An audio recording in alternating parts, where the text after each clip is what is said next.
Welcome to the Carey Nieuwhof Leadership Podcast on YouTube. My name is Carey Nieuwhof, and my goal is to help you lead like never before.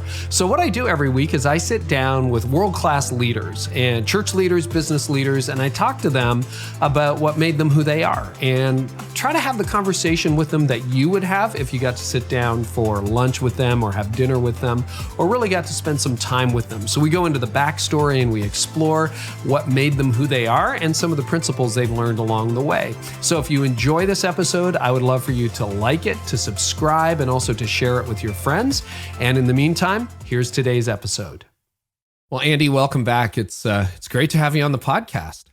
I appreciate you inviting me on your podcast. And it's always good to see you. We used to see each other more, but hey, this is great. So thank you. Yeah, I haven't flown anywhere since March. And oh, really? Yeah. Well, actually, I haven't either. I hear it's been less crowded, and now it's, people are starting to pick up a little bit. Yeah. Do you miss it? Is there any part of that, like getting on airplanes and the whole thing, that you miss? I do not like to travel unless I'm going somewhere fun. And I'm fortunate living in a big city. As you know, so many events happen here. Our standard line is, hey, Andy can't come, but if you ever have your event in Atlanta, please call us again, which, I don't know. It's just not my favorite thing to do. So. Yeah, I hear you. It's been a big reset for me, but not one that I'm hating by any stretch. I hope to get out to some extent in the future, but it's not so bad. Andy, actually, you know what? I'm headed up to visit with Bruxy. It's, I think, my first flight. It's not until January. Seriously? So I'm looking forward. Bruxy KV at the meeting house. That's like an hour from my house. You're kidding? Oh, really? Yeah. Try to be there in January. I've never met him personally. He's an online friend, and I just love that guy. And we were going to do something like this. And I said, you know what? I would just love to come see what you're doing. So I'll be up in your neck of the woods. Well, that's amazing. No, I've known Bruxy for years, and his former lead pastor and I are really, really good friends. So Tim, but no, they're doing great stuff at the meeting house and has made a huge contribution internationally too. Well, that's fun, Andy. Let's talk about decision-making. So your new book, Better Decisions, Fewer Regrets, talks about sort of a new framework for decision-making. It's a great book. I'd love to go back to younger Andy and how you made decisions as a young leader. As you know, like on your platform, we got a lot of young leaders listening. So I'd love to talk about the evolution, if you can use that word, of decision-making in your life. How did it start out and how has it changed? Well, I'll, stop me if I head off on too much of a rabbit trail. In the book, actually, I start with this story about my dad who had this terrible habit. And his habit was he wouldn't answer my questions, or he wouldn't help me figure out what to do, or he wouldn't tell me what to do. Right. I think he might have started too early with this. Honestly, I've tried to do this with my kids. But early on, I would say, Dad, what do you think I should do? And he would say, well, what do you think you should do? And then he would say this, well, what if I weren't here to help you? Or what if I weren't here to tell you? And I would always say, but you are here to help me, and you are here to tell me. And he wasn't trying to neglect his role as a father. He was trying to teach me early on how to make good decisions. And then his default early on, it's amazing as a parent when I think about the freedom he gave me. He would say, well, why don't you pray about it, and whatever you feel like God wants you to do, just do that. And my mom would be like, no, it's too early. Who knows what he's going to think God told him. But he was so great about pushing and here's the key, pushing the responsibility and the consequence of the decision and the freedom to make the decision back in my court. And of course, he did this when the stakes were very, very low. When I was a child, middle school and high school. And so consequently, I just grew up with the appropriate pressure to, understand the importance of making good decisions. And early on understood that really my decisions, and this is true for all of us, my decisions are like the steering wheel of our lives. I mean, we are where we are for the most part because of decisions we've made or decisions other people have made about us or for us that we have then responded to with our own decisions. So either way you cut it, our decisions, they determine the direction and the quality of our lives. And so I was fortunate to early on not be left on my own to make decisions, but to grow up with a dad and a mom after she sort of got on board with this to say, hey, well, what would you do if I wasn't here? What would you? And so that's the early part. In terms of the leadership part, and you and I have known each other a while, and I feel like you're the same way. I learned in leadership that the goal wasn't to make the decision. And this is, leaders get a little confused about this, especially young leaders. Leadership's not about making decisions. Leadership is about making sure that the decisions that are made are the right decisions. So the leader that feels like, oh, since I'm the leader, I'm supposed to make the decisions. No, that's not leadership. That's generally a bad idea. So great leaders surround themselves with people who are smarter than they are, right? Jim Collins said, aspire to be the dumbest person in the room. I heard him say that one time at a conference, aspire to be the dumbest person in the room. So in terms of leadership, listening and learning from people who are smarter than us or who have insight we don't have, I mean, that's the way forward. And then as the leader, I have to own the decision. I have to stand up front and I take all the bullets, or in some cases, too much credit for decisions that have been made. So those are kind of the sort of the underpinnings of my experience. And then again, never feeling the pressure as a leader to feel like I'm the one who has to make the decisions. I'm the one who has to own it and then take responsibility for it. Andy, I don't know whether you go into this in the book, but just because we have known each other for a long time and I know, your circle and everything like that, it's interesting because you became a lead pastor when you were what, in your late 30s, mid 30s kind of thing when you started North Point? 37, 38. Yeah, 37, 38. And prior to that, you worked with your dad. But a lot of the team that you had when you worked on your dad's staff is the team that went on to start North Point. And a lot of them are still there today. I mean, to this day. Could you go, because the reason I'm thinking about this, you just made me think about it in the way you were framing the answer to the question. Have you been a team-based decision maker almost since day one in leadership, even when you were in student ministry? Can you talk about that? Yes. And when people ask me this question, here's what I traditionally say, and it's true. I really don't have enough confidence in my ability to make solo decisions. It's not so much a leadership strategy, even though I think it's a good one to not just build consensus, but to just listen. As I have become famous for saying, I don't know where I first said it, leaders who refuse to listen will eventually be surrounded by people who have nothing helpful to say. If you refuse to listen, eventually the people who have something to say, they go somewhere else, because who wants to work for somebody who's not willing to listen or to receive feedback? So consequently, that has been something I've done for a long time. And honestly, Carey, I was convinced, the people I was surrounded by, Reggie Joyner and Bill Willits and Lane Jones and Julie Arnold and others. I was surrounded by extraordinary people who in their sphere really genuinely they were smarter and had greater insight into their lane than I did. So why in the world would I feel like I have to be the leader in all the lanes and try to lead in areas where I don't have competence? Because again, the goal is to get in our lane, stay there. That's where we make the greatest value add, and to let the other people, drive their lanes, support them, remove obstacles, but not try to make decisions for them. So, early on at North Point, I was surrounded by some really, really great people, smart people who, hey, just give them the resources to get out of the way, watch them go, and, make sure everybody gets the credit they're due. So I've never felt the pressure, oh, you're the leader, you need to make all the decisions. But going back to what I said, at the end of the day, once the decision is made, I'm the one that stands up and announces it. The buck stops with me, and I take 100% ownership, but never 100% of the credit. That's sort of how I've rolled. And again, part of it isn't just, a leadership strategy. It's part of it, I think, is insecurity in my ability to make a solo decision, except for a few occasions, very few occasions where I just knew. And I think every leader who has any kind of leadership intuition have these moments. Don't claim to have them too often. Please don't say, God told me. Just every once in a while, you just know.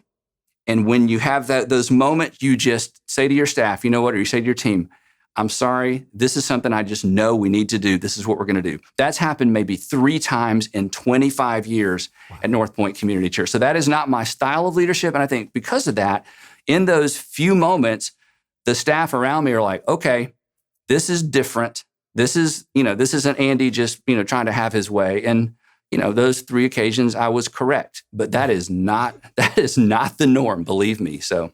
Can you, I don't want to put you on the spot, but what would an example of one of those times be when you just kind of knew it's like, okay, this is it?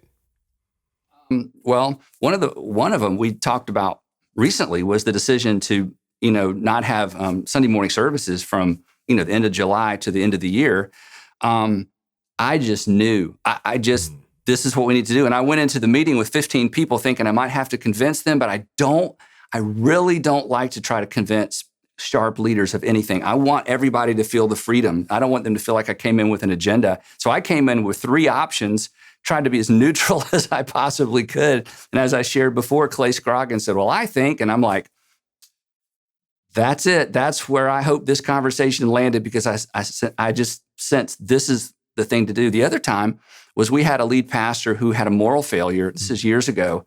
And he was the lead pastor at one of our big churches. They're all kind of big. And the day after I had met with him that night, late into the night, and tried to figure out what's next for him, I was sitting on my couch and I knew, Andy, you need to step into his role and become the lead pastor of that local church. So I said, Sandra, here's what I need to do. And she said, well, what about your other jobs? And I said, I don't know, but I just know with certainty, I need to show up Sunday, explain what's happened, and then step into his role. And so I did. And I served as lead pastor there for actually a little over 2 years, and loved every minute of it. And it was helpful to me, and the other jobs got done. But those occasions are few and far between. But as leaders, you got to listen to that still small voice or that instinct. But day to day, I don't lead that way. So Andy, this is fascinating. You've only done that a handful of times. And one of them, and by the way, we can link back in the show notes to the interview David Kinnaman and I did with you about the decision to close the churches until 2021 for in-person gatherings. Well, we don't say close the churches. Correct. We say, we don't meet on Sunday morning shoulder to shoulder in a building. So yeah. There you go. Because that's what people to stay open online until 2021. Well, and yeah, thank you. Okay. But what I'm interested in drilling down on, Andy, is you walked into the room with the decision you kind of knew, but you let the team make the decision. So I went through the 4 disciplines of execution about a year ago with my staff, which actually prompted in part by a series of interviews you did on your leadership podcast with, I think it's Chris McChesney. Is that his name? Chris, yeah. Yeah. Anyway, it was really good, made me dig into the book again. And I'm like, we got to do this. And you've got to come up with a wildly important goal. And I led my team through a retreat with it. And I'm like, please pick this one. Please pick this one. But I didn't want to drive it, right? Right, yeah. And sure enough, after a day, they picked exactly what I would have picked and maybe got a little more aggressive with it. There's a lot of leaders who wouldn't wait that long. I wonder if you could just speak to the dynamic of walking into a meeting where you kind of knew where you wanted everyone to go, but what is the benefit of letting the team get there on their own? Well, this is really important conversation, or a really important segment of our conversation. Most of your viewers or listeners are somewhat familiar with the Enneagram. And Enneagram 8s are really, really, really good decision makers. I'm not an 8, I'm a 1. 8s are good decision makers, but they are impatient. And they are able to see what needs to be done generally quicker than everybody else. But their problem is, unless they have a lot of maturity, is they're not willing to wait for everyone to catch up with them. And I actually have 2 8s that have been in my inner circle for quite some time, one from the very beginning. And I actually have had to sit down with him early on. And this is what I said. It's Rick Holiday. Rick is brilliant. Yeah. He is so smart. I've known Rick since college. I would sit in the middle on the front row and take notes. Rick would sit against the wall so he could put his head against the wall and go to sleep in class. And straight A's. He is so brilliant. And he gets to what needs to happen so quickly. But in the early years when we were first starting, he did what we all did. It's like, well, why can't everybody see as clearly as I can see? And I would say, Rick, please just give the rest of us time to catch up with you, because you're rarely ever wrong. But, and to the point of your question, if people don't have time to process and walk out of a room with some ownership, then, as you know, the execution generally, the execution just doesn't happen the way that it should. But when a group is galvanized around being either slowly and appropriately convinced, or at least convinced enough to say, you know what, even though I'm not 100%, I'm 80%, I'm 90%, and let's just do this. That there has to be ownership for us to own not just the decision, but then you know how it is in organizational life. You make a decision, but that's the easy part. Now you got to do all this work, make all these changes. So allowing the core people, the core team, to have input and to feel like there's ownership. We're not being duplicitous. This isn't some sort of scam. This is just good leadership. And of course, you always learn things along the way. So for people like me, it comes a little natural to go slow, make sure I've got all the cards on the table, that I've, pulled everybody into the conversation. For other people, they just know. Now, one more thing on that. When I've learned through Enneagram study how quick eights are, and if you think in terms of temperament, the high D or the red temperament, when I discovered that, I have leveraged that. And when we're trying to make a decision that's going to take days or weeks, I will go to those red eights or those eights and say, okay, what are you thinking? What are you thinking? And when a couple of eights, or as we call them, red eights, when they're in sync, that's generally the right decision. Now, then it's up to me to shepherd everybody, in that direction. So there's, for those of you who say, hey, you're talking about me, I just see it quicker than everybody else. That is a gift.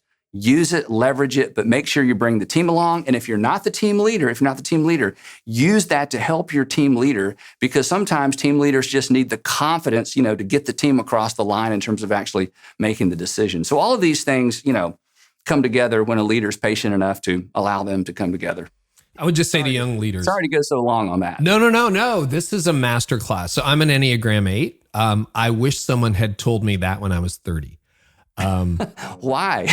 Because I would walk in the room, and you're right. You just and you're wrong sometimes, but you're right a lot. And it's just an intuition thing.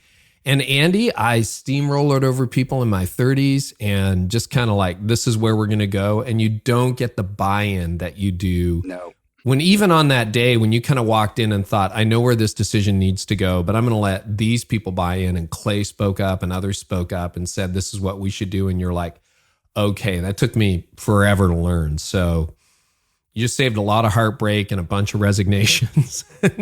Well, but and at some point, Carey, you should talk about that, because for young leaders, here's what happens. If I can go back, late 20s, early 30s, mid 30s, if you're wired the way you are, and it's not an arrogance or pride thing, you come to the conclusion pretty quickly, I think I'm smarter than most people.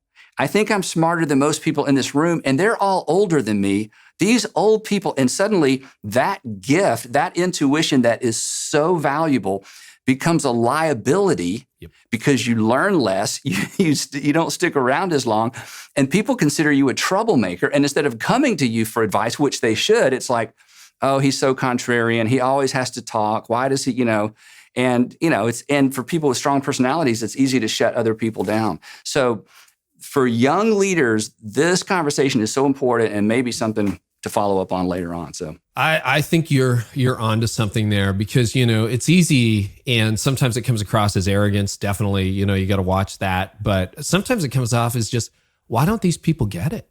Like, what is wrong, right? Right. Yes, that's how it comes people across. See it? So let me ask you this, if you don't mind. You're sitting.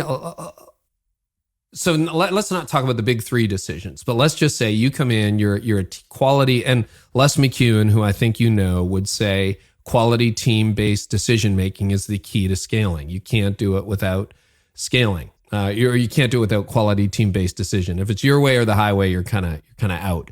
You're never really going to grow. Right. But let's say you walk into a meeting, it's just a normal meeting. It's a normal Tuesday at leadership team, and you kind of have a sense of where things are going. It's not a hill to die on, but where is a line for you where you let the team make the decision, or you walk in and say, I don't think so? Because ultimately you have to sell it, right? You're the person with the microphone trying to raise money or people or justify the decision. Do you have a line or like a working knowledge about when you kind of pull out the veto card or the redirection card? That's a good question.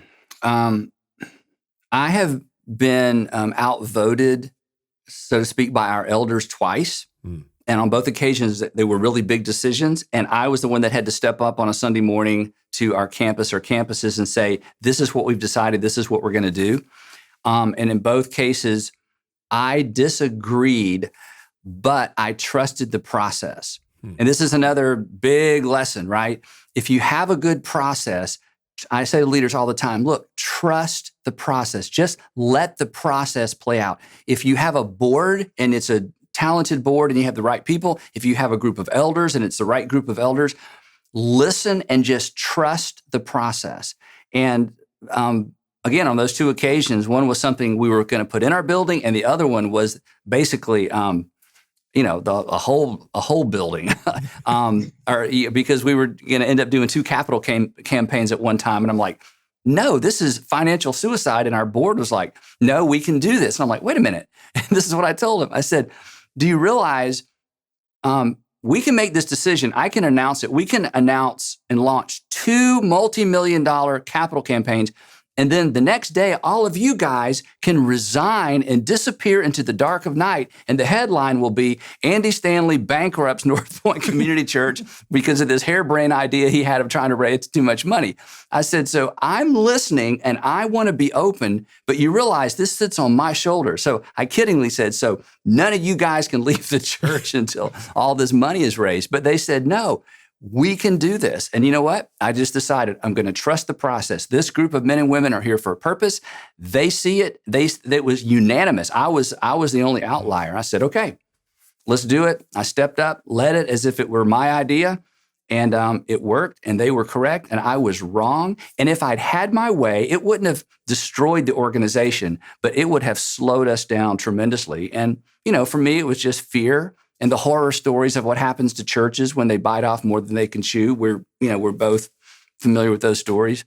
So I say trust the process. If you have a good process, trust it.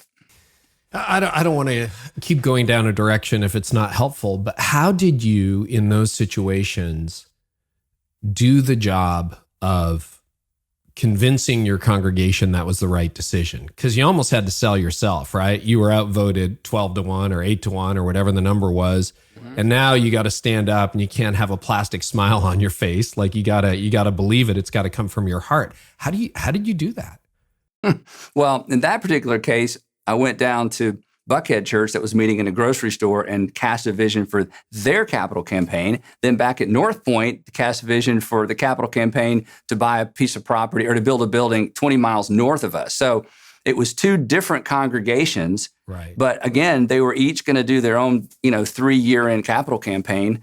And I'm like, oh, brother, here we go. And, the smart men and women who were the numbers people looked at, our financials and said, we can do this. And I'm like, all right. So off we went. Maybe it's just because I'm an Enneagram 8, but I would lie there at night thinking that was a really dumb decision. And now I'm backed in this corner and how am I going to sell it? Like, did that dynamic cross your mind, or like, how did you get through it? No, but honestly, I trusted this group. So good. And so I just felt like, hey, God has spoken. This is the process. This is how it works. So.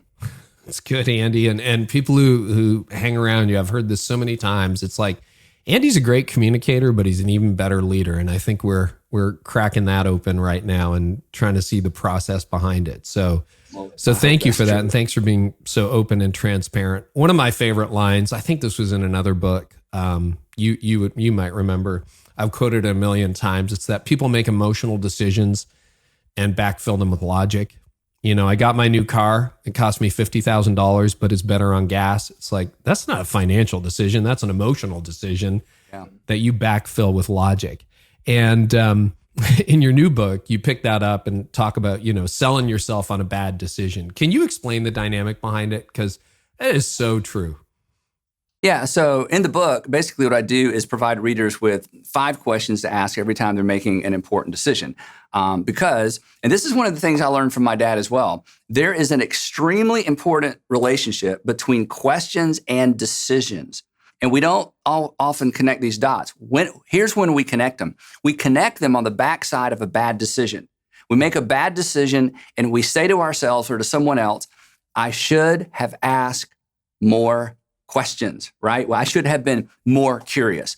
So in the book, I basically say, I'm going to give you 5 questions to add to your arsenal of questions that you should ask every single time you make a big decision. And one of the reasons this is so important is because we all have an internal salesperson that constantly is selling us on what it is we have decided we want to do, because we think we are rational beings and make rational decisions. So once we have gotten our heart all entangled with something or someone, we say to our brains, hey, brains, I need some justification because I can't make an emotional decision. And our brains are so smart. That's why they're brains. And our brains come up with all kinds of reasons for the decisions that we make. But they're not really reasons. They're justifications, as you just said. So one of the most important things, especially in leadership for us to do, is to get in the habit of telling ourselves the truth. Because you would never hire a liar, you fire a liar. And yet for all of us, there's a little liar that lives on the inside of us that lies to us about why we're doing what we're doing. And so the sooner we can call the liar out and become leaders who are honest with ourselves, the better we are in every arena of life, but really especially leadership. And it comes back to something we've talked about before, Carey, and that is self-leadership. Yeah. And you can't lead other people well until you lead yourself well, and you can't lead yourself well if you're lying to yourself. So part of the book is to help us learn how to shut down the internal salesman or salesperson. And one of the things I say in the book is this: you almost never have to sell yourself on a good idea.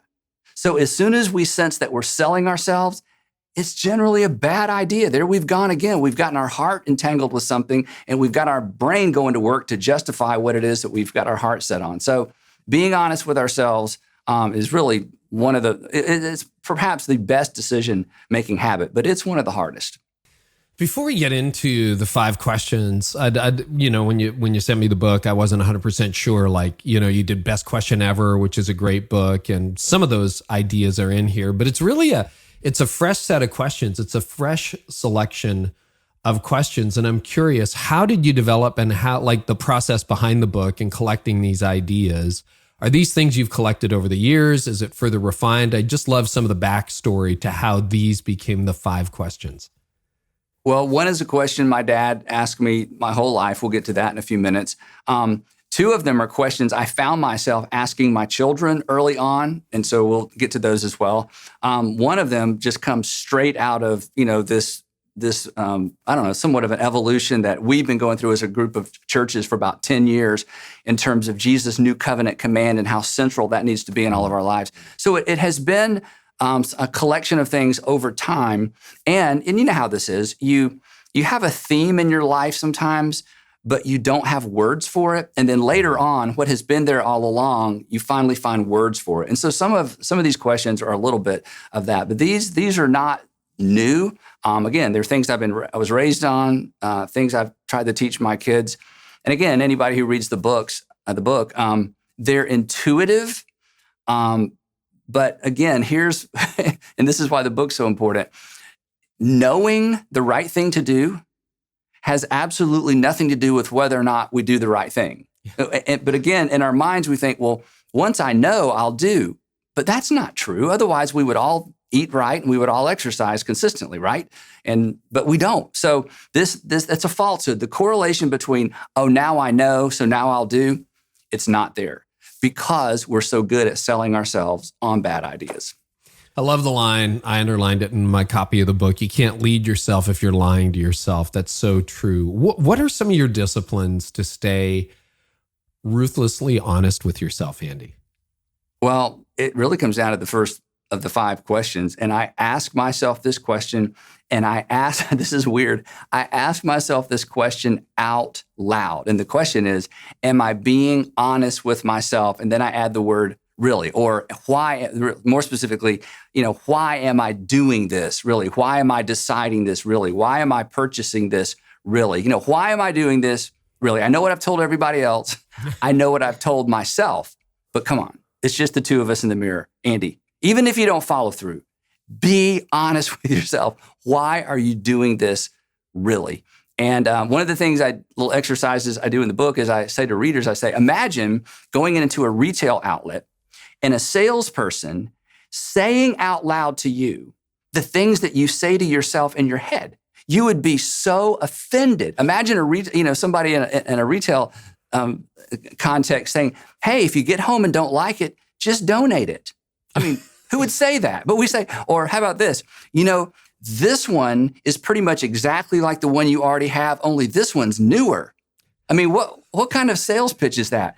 But it's the kind of thing we tell ourselves all the time. So once you can kind of get it out there in the real world and see it and think about it, we realize we're not really good salespeople. We just fall for the most ridiculous sales pitches when we're pitching ourselves. So why am I doing this? Really? Why am I going? Really? Why am I purchasing this? Really? Why am I wearing this? Really? Why did I say that? Really? No, it's been so helpful to me. And again, it was an idea of yours I stumbled on years ago. And I think the example, whether it was a talk or a book, it was like purchasing a car. And I'm a bit of a car guy, like I'm, detail it, that kind of thing. And you were like, we use, the other one, needed $500 worth of work, or the gas mileage wasn't very good, but you go out and buy a $30,000 vehicle and justify a $5 gas mileage difference. It probably isn't the most solid. And I think you said, why don't you just say, I really just wanted a new car? And I've found that so liberating. Sometimes, why'd you get a new car? You know what? I just wanted a new car. Yeah. At least you're being honest with yourself. Well, and it takes a lot of the weirdness out of conversations, doesn't it? Well, yeah, because let's be honest, nobody falls for our strange reasoning, right? I mean, people smile and shake their head, but they know. And when we hear other people kind of giving us their ridiculous reasons for the things they did, here's why we moved in, here's why I'm moving out, here's why I called him.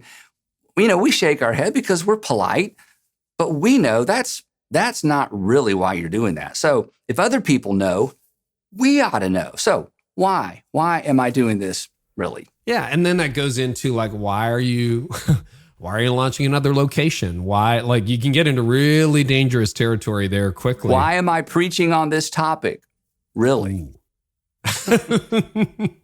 That's a tough question, Andy. When you really question your motives, it's been a gift to me over the years because it really makes, why am I posting this? Why did I write this? Why did I say this? Why am I sharing this on social, right? Do I really want to make other people envious? Oh gosh, yeah. Social media, really. That would reduce about half of what's on social media, right? Do you want to walk us through the 5 questions? Just quick, give us the overview, and then we'll double click on them. Well, we've already talked about the first one. I call it the integrity question. That is, am I going to be honest with myself? The first question is, why am I doing this? Pause. Really? So that's the integrity question. The other one is the legacy question. This is the one that I have gone over and over with my kids. And the legacy question is, what story do I want to tell? What story do I want to tell? This is so important. And we're old enough to be able to appreciate this, but our kids and, people early on in leadership or early on in their career or early on in a marriage miss this, that every decision we make becomes a permanent part of the story of our lives. And our lives are not disconnected dots or disconnected events. Every single decision, every single event becomes a chapter in the story of our lives. And one day, and I'll say this to all of your listeners, one day, whatever you're going through right now with your kids, in your marriage, at work, with your money, whatever it might, your health, whatever you're going through right now, one day is not going to be anything other than a story that you tell. So the question is, what story do you want to tell when this is just a story that you tell? And what this does, this pulls me out of my immediate context to my ultimate context of my entire life. What story do I want to tell? What story do I want to tell my kids when my kids are old enough to tell this story, or my grandkids? In the book, I tell a story about a dear friend who went through a long, protracted, expensive divorce. And when his heart was first broken, when he discovered what was happening, we were having dinner, and this was going to go, I've known him since he was in the 9th grade, and he's just been very successful in what he's done in Atlanta. And I said to him, I'm trying not to say his name. I said, look, I know this is hard to imagine, but one day you're going to look back and this whole divorce and all the yuck and all the complexity and all the anger, it's just going to be a story that you tell. And one day it's going to be a story that your kids are going to want you to tell at a different level when they're older. I said, so please, please, please, please make every single decision with this in mind. What story do I want to tell when this is nothing more than a story that I tell? And about every 2 weeks, he would text me and he would say, Andy, I can still tell my whole story. Andy, wow. I can still tell my whole story. Now, this was years ago, but he would tell you that thought is what kept him from lashing out, from poisoning his kids about what his ex-wife was doing, about so many things that he could have, would have been justified, but he thought, it's justified, but is that the story I want to tell? So if we can just remember that, what story do I want to tell when this is just a story that I tell? So that's the legacy question. Why don't we just take them one by one? Because that was so rich, Andy. When you first frame the question, it's easy to see that as a prevention question. Like we think about all the headlines that could have been avoided, the stories, the broken hearts, the dissolved families, the pastors. The stories nobody thought would be told. Right. Because nobody, when you read about it in the headlines or a congregation gets hurt or victims step forward, nobody intended to tell that story. I'm not sure that, graduating from high school, they're like, this is how it ends. But I think the way you frame it as a recovery story, like, okay, so some really bad things have happened. So this did not work out. You got fired or the marriage is over. Or you did something inappropriate. But that question can speak into those low moments as well, right? Yeah, because this is just a chapter. This is not your story. This is just a chapter in the story of your life. And we get to have, in most cases, new chapters. So what story do you want to tell when this is nothing but a story that you tell? And, there are more stories, there are more chapters to write. So again, realizing that what's happening now does not have to define you. But again, it's once, as soon as we begin to think about our lives, we don't think this way naturally. As soon as we begin to think about our lives as a story, that there's a story arc, and we're just in a chapter, suddenly what's immediate is differentiated from what's ultimate. And when we can make decisions based on ultimate rather than immediate, we make better decisions. We live with fewer regrets. And that's the power of what story do I want to tell? If we can just, there's some leaders right now who are opening up a brand new year, and when this airs, and they're like, yeah, Andy, 2020 was hard enough, but 2021, like, you should see what's going on in my life. I think back to my burnout, which you know about. We met around the time in 2006. It was just a hard time, and I just remember thinking, this is not the story I want to write for my sons. This is not the story I want to write for my ministry. And of course, when you're in the pain of burnout, as I was that year, it's a really hard thing to imagine you'll ever get out of. But here we are all these years later, and things are really different. You're right. It's a painful story, but it's a story. It's a chapter in a story. So for those leaders who are opening 2021, a brand new year, going, gosh, I wish it was a better story. Do you have anything you want to say just from a pastoral or a friend perspective to them? Yeah. And it's, what it is? It's this, if you're in ministry, it's the same advice you've given other people. It really is.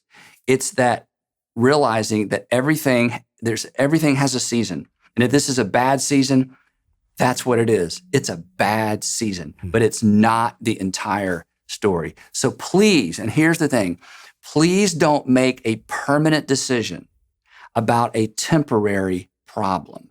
Please don't make a permanent decision trying to address what really is a temporary problem. And it doesn't seem temporary because it is as big as your entire life right now. But here's what you know, because you're smart.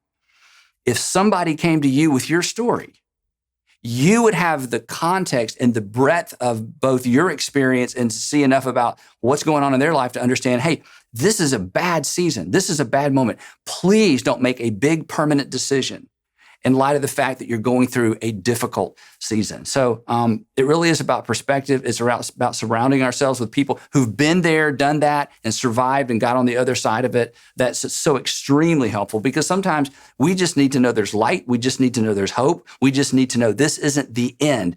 It is a season. One day you're going to tell this as a story. What story do you want to tell? And decide according to that question. Well, yeah, and that's great. That is not your legacy. A tough season doesn't have to be your legacy. That's so good to remember. And, obviously, if you have the opportunity to write a better story, why wouldn't you do that in a good season, right? Rather than veering off into some ditch, which we're all tempted to do from time to time. Take us to the third question. What's the third question, Andy? Yeah, the third question is the conscience question. The third question is there attention that deserves my attention? Is there attention that deserves my attention? And here's why this is important. We've all been in the midst of making decisions where on the left side of the ledger, everything lines up perfectly in terms of reasons why this is a good decision. And then as you get closer to making the decision based on maybe even wise counsel, the numbers line up. As you get closer, there's just something on the inside that's just kind of, as my dad would call it, a check in your spirit or a red flag. And the problem with it is there's no reason. There's no logic. It's just a hesitation. That's all it is. It's an internal hesitation. When you look at everything on paper, it's like, this is a no-brainer. Everybody's like, yes. But if there's something inside of you, any kind of hesitation, the point of this question is don't rush by that, don't brush by that, don't ignore it, and don't talk yourself out of it. Pause and let whatever is bothering you bother you. And if you pause in that tension long enough, eventually information will begin to fill in some of those blanks. So is there attention that deserves my attention? In the book, I talk about this very famous, familiar story of David as he creeps up behind King Saul to slit Saul's throat, and everybody in the cave is cheering him on. I mean, when Saul's out of the way, he'll be king. God's already anointed David as the king. I mean, this is a no-brainer. In fact, God had told David, I'm going to deliver my enemies into your hands. He even had a verse, and he had shared the verse, the promise, with the guys in the back of the cave because they quoted it to him. They're saying, this is the day where the Lord promised he's going to deliver your enemies to his hands. And there's your enemy.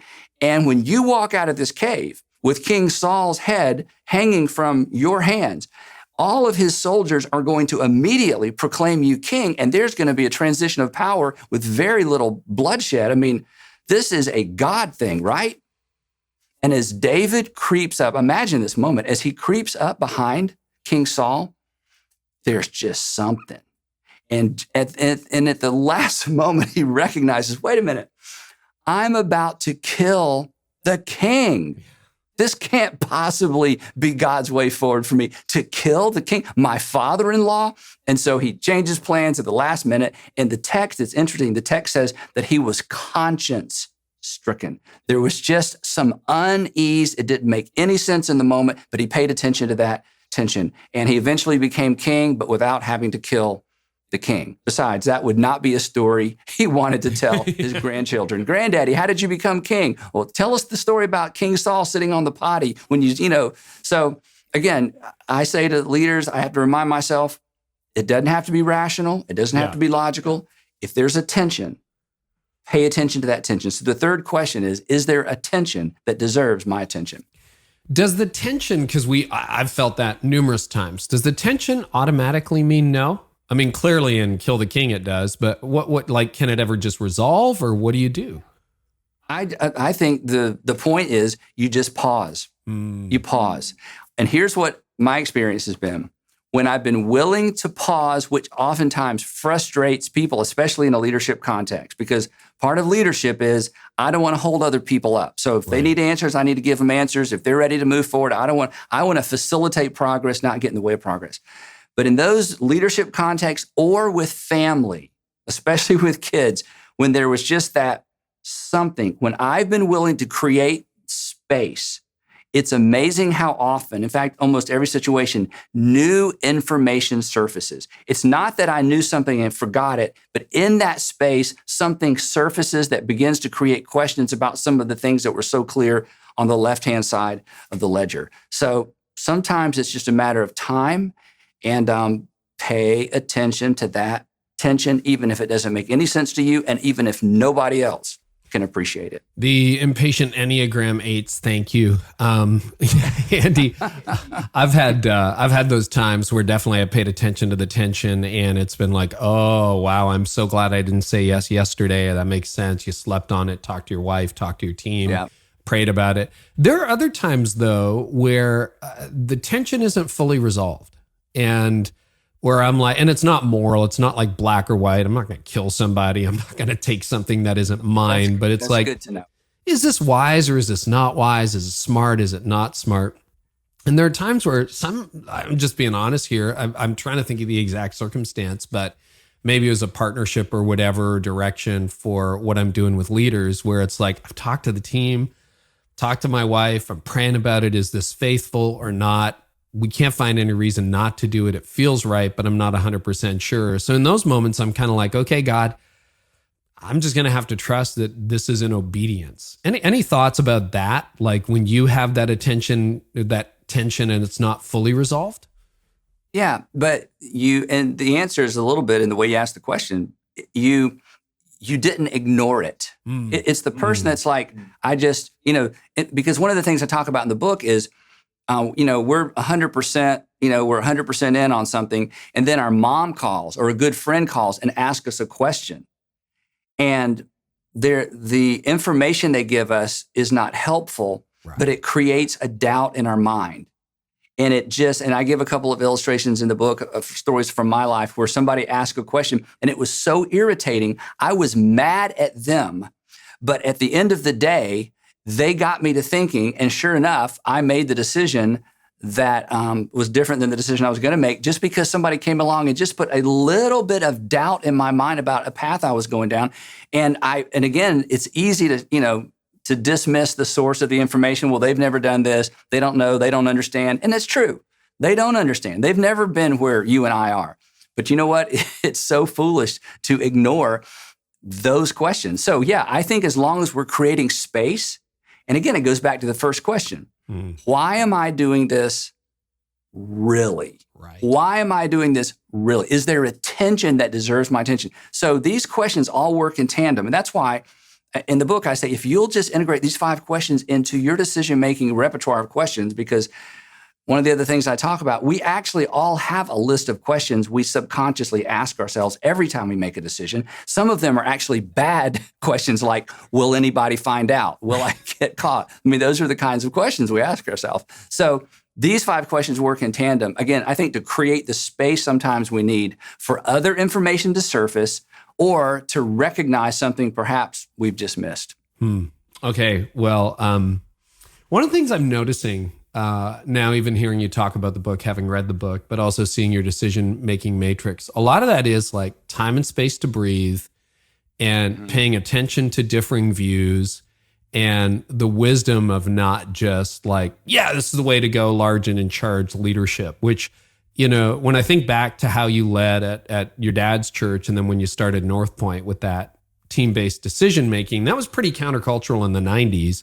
We're still trying to recover from large and in charge leadership today, but that was kind of revolutionary. Like that, you would have been an outlier back in the 90s for that style of leadership, I would think. I don't know. I just didn't have enough confidence to lead any other way, honestly. And you're right. Those were, the big, bold, God told me, I prayed about it. God showed me, I went to the mountain. I came down from the mountain. This is the way we're going. That I grew up around a lot of that kind of language. Yeah. And I was never 100% comfortable with it. And it was amazing what God said, that then things didn't work out, but nobody brought that back up. So I think, if anything, the pendulum in my life kind of swung way in a different direction because, the scripture and common sense says there's wisdom in a multitude of counselors. And listening is how we learn. And if we're not going to listen and learn, we're just eventually not going to make great decisions, no matter how smart we are and regardless of our leadership intuition. So the next question, one that's been asked 1,000 times in our home, and on good days it's still asked. You want to take us into the, maturity question? Yeah, the maturity question. This is the question I grew up with my dad from day one. Andy, what is the wise thing to do? What do you think the wise thing is to do?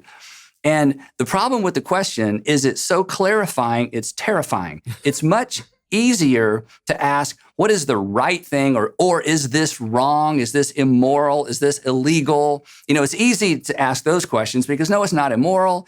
It might be immoral-ish, but it's not exactly immoral. It's not exactly illegal. It's not exactly unethical. Okay. But what is the wise thing to do? This is the maturity question. And I call it the maturity question because it takes a lot of maturity to hit pause and to step out of the context of right and wrong, good and bad, legal, illegal, and to ask, okay, but is this the wise thing for me to do? And that's the catch. Is this the wise thing? Not for everybody, but is this the wise thing for me to do? And here's something that all of your listeners can appreciate. And if you're a parent or a grandparent, my goodness, this is why, as you just said, Carey, it's central in our homes, bringing up our children. Your greatest regret, if you think about it, your greatest financial regret, relational regret, whatever it might be, our greatest regrets are almost always preceded by a series of unwise decisions. Not immoral, not illegal.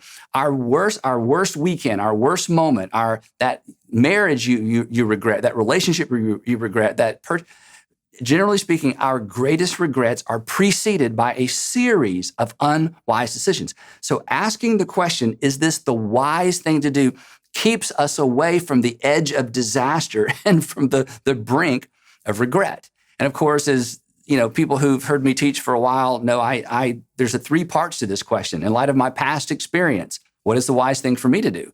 In light of my current circumstances, my current state of emotion, what is the wise thing for me to do? In light of my future hopes and dreams, what is the wise thing for me to do?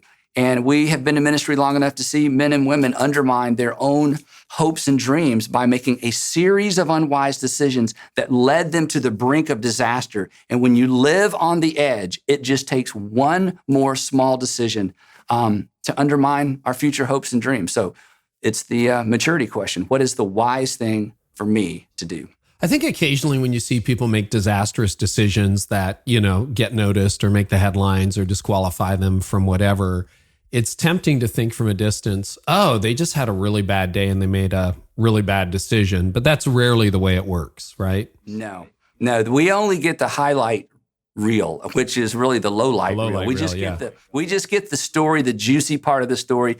But then when you've tracked with someone through the process or through their lives, or you get the backstory, it's always a series of really unwise decisions. So if we can set the standard at wisdom rather than legal, illegal, moral, immoral, we're just going to make better decisions and live with fewer regrets. It's 1,000 little compromises that leave you compromised, right? So I guess the encouragement to a leader who is listening going, yeah, you know what? I'm not over the edge, but there's probably some things I don't want anyone to know about would be what? What would you say to that leader in this moment?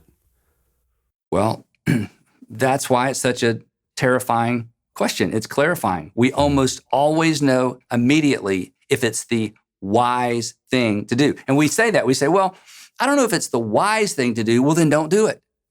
You're never going to go wrong making the wise decision. And the proof of that is this. Again, if you have children, regardless of their age, don't you want them to make the wise decision? If you have married children, don't you want your daughters and son-in-laws to be making the wise decision as it relates to their relationship with your son or your daughter? And everybody's like, 100%, yeah. Well, come on, you've got the wisdom to know how important this is. But that's why it's called the maturity question. It's not intuitive. A lot of people never get there because you step back from a lot of good opportunities. You step away from a lot of things that aren't exactly illegal. Years ago, I've shared this. I don't know if we've talked about it, but Ron Blue, some of your listeners know who Ron Blue is. He gave me great advice. He said, Andy, talking about finances, he said, never do anything, never make a financial decision. Don't do anything financially that you wouldn't want to have to stand up in front of your entire church and explain. Not because it's illegal or immoral, but if you would not want to have to explain it, don't do it. And I tell you what, Carey, that piece of advice, many, many years ago, Sandra and I had just been married. We've been married, for 30 years. That piece of advice has kept us out of so many good financial deals, financial opportunities. They weren't illegal. They weren't immoral. But I thought, if people found out about this, would I want to have to explain it? No, just don't do it. Again, that's the power of what is the wise thing to do. That's so good. That's a really good litmus test. I don't think I'd heard that one. Thanks for sharing that, Andy. Okay, you got one more question. You've got what you call the relationship question. Thank you. Yeah. Now, this question is different than the other four because there is a payoff with the other four. If you do the wise thing, if you say, why am I doing this really? What story do I want to tell? Is there attention that deserves my attention? If you ask those four questions, you will be better off. This question will cost you.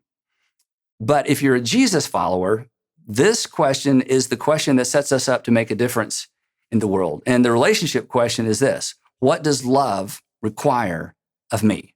What does love, and here's the catch, what does love require of me? When I teach this to students or even to our adult congregation, I say, hey, when it comes to relationships, when you're not sure what to say or do, you do what love requires of you. And again, it's like the wisdom question. It is so clarifying. I know what I want to do. I know what she deserves me to do. I know what everybody else does. Okay. What does love require of me? And again, as Jesus followers, when we talk about love, we're not talking about just general love. It's the love that Jesus demonstrated when he said, hey, I want you to love others the way that I have loved you. It is sacrificial. That's why the question is, what does love require of me? And real love always requires something. But you know this.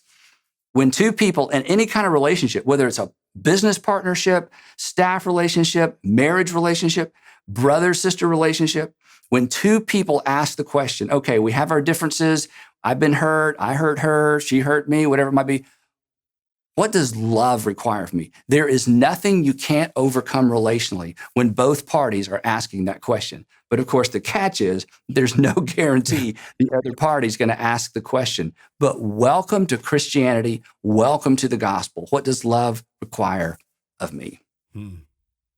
Andy, this has been so rich. Anything else on decision-making that you think leaders should be paying attention to? Well, it's the steering wheel for your personal life. It is the steering wheel for your organizational life. You're already asking some questions internally when you make a decision. Add these 5. And for those of you that think, oh, good, I don't need to buy the book because now I have the questions. Remember this: knowing and doing have nothing to do with each other. So I hope you'll get the book. I hope you'll read chapters of this book to your kids. If you do what Sandra and I did for years, we would pay our kids to read certain chapters of certain books because we wanted to get that content into their hearts. We were not above bribing our kids. And so these 5 simple questions, you will make better decisions. You will live with fewer regrets. So if I can, 2 quick questions before we go. In good interviews, I always lose track of my notes. So thanks for rescuing me earlier when I, lost track of the questions and all that. But there are 2 here on the page. I didn't even notice. Yeah. There are 2 here on the page that are really good. Overthinking. So these are really good questions. And some of them are new to me. Some of them I've known for years because I know you and follow you. But you can get into an overthinking part where you're just like, well, I don't really know. Like, what is a wise thing to do? What story do I want to write? And you just kind of turtle and you don't make any decision. Overthinking is a real problem today. How do you know when to pull the trigger? Is there a rough test? Yeah. Well, first of all, knowing yourself. I mean, your temptation is to, now I know I'm going to go. Now that I know I'm going to go. My inclination is I don't have enough information. Because as an Enneagram 1, I want to make the perfect decision. I want to make everything better. So I've learned for me, I only get about 80%.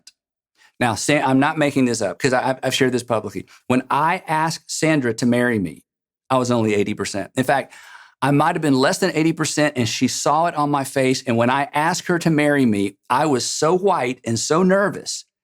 She said, this was her response: Andy, you don't have to do this. That's how I came across in my proposal. I mean, that's just embarrassing, right?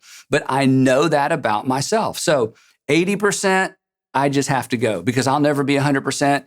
You're 100% before, you've got half the information. You have to slow down a little bit. So I think all of us have to figure out our temperament. We have to figure out our personalities, our season in life. And knowing that, and then surrounding ourselves with the right people and compensating for that. And again, as a leader, I don't want to slow other people down. In fact, at the end of all of my meetings, here's how I end my staff meetings, whether it's 3 or 4 or a larger group. What do you need from me? What do you need from me to take the next step? So I don't want us to leave here and you're like, if only Andy would, or if he'd only given me, or I'd ask him to write this thing. So what do you need from me so that you can move forward with what you're doing? So I don't want to slow people down. But at the same time, because I'm responsible for a lot of things, just like your listeners are responsible for a lot of things, whether it's family or the organization, we have to make decisions and we have to learn our own pace, and then we have to compensate for whether we need to speed up or perhaps slow down.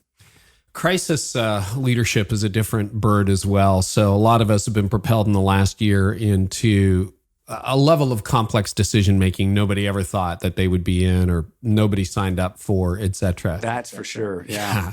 Anything, and we talked about that. We'll link back to the other interview I did with you and David Kinnaman recently about decision-making, which I thought was so good. But anything you'd say as we head into another year that appears to be unstable, or who knows what's happening by the time this airs, but the balance or the reasonable predictability we used to enjoy as leaders appears to be on indefinite suspension. So any thoughts on decision-making in the midst of that? Well, it goes back to what we talked about at length in that other conversation. We can't bring certainty where there is no certainty. Yeah. And to pretend to is to do people a disservice. But the next best thing to certainty is clarity. So where decision-making becomes really, really, really important in the midst of uncertainty or an uncertain season is that to make any kind of decision that gives people clarity around 2 things. Here's what we're going to do. Here's how you fit in. Here's what we're going to do. We don't know what's going to happen, but here's what we're going to do. I want to be super clear, and here's what I need you to do. Clarity around what we're doing, where you fit in. For most people, for a short period of time, that's enough. And in times of uncertainty, saying, hey, here's our 3-year plan. Well, of course, that's a complete waste of time. I mean, when COVID hit, we all hit pause on just about everything that had anything to do with the 3 to 5 year plan, right? And we went into short decision-making mode. The organizations and the nonprofits and the churches that have had the most difficult time are those that refuse to make even short-term clarifying decisions about here's what we're going. We know what we can't do. Right. Here's what we're going to do. Here's where you fit in. Here's what we're going to do. Here's where you fit in. And we're going to make these may be 3 weeks. These may be 3 months. But clarity in the midst of uncertainty. But again, that's decision-making, and that is leadership in times of uncertainty. Wow. Well, the book is called Better Decisions, Fewer Regrets. For those of you who are watching, you can see I got a little picture, and it's not a particularly long book. Like, you can actually move through this in a morning or an afternoon if you want to. And I think it's one you'll pick up from time to time. People can find it anywhere books are sold. Where can they find all things Andy these days, Andy? Like everything, everybody, Amazon's your best bet. Right. Or any online, wherever online books are sold, it's the best place to get it. Andy, you've helped a lot of leaders today. Thanks so much for letting me pick your brain. I really appreciate it. Great to see you, Carey. I hope we do this again before too long. Well, I hope today's episode was helpful to you. You can always get more by subscribing to my channel. I also have a lot more content over at CareyNieuwhof.com for leaders in business and leaders in churches. And you can get transcripts of this episode there and so much more, plus some other stuff I do for leaders. So head on over there to discover more at CareyNieuwhof.com. And in the meantime, I really hope our time together today has helped you lead like never before.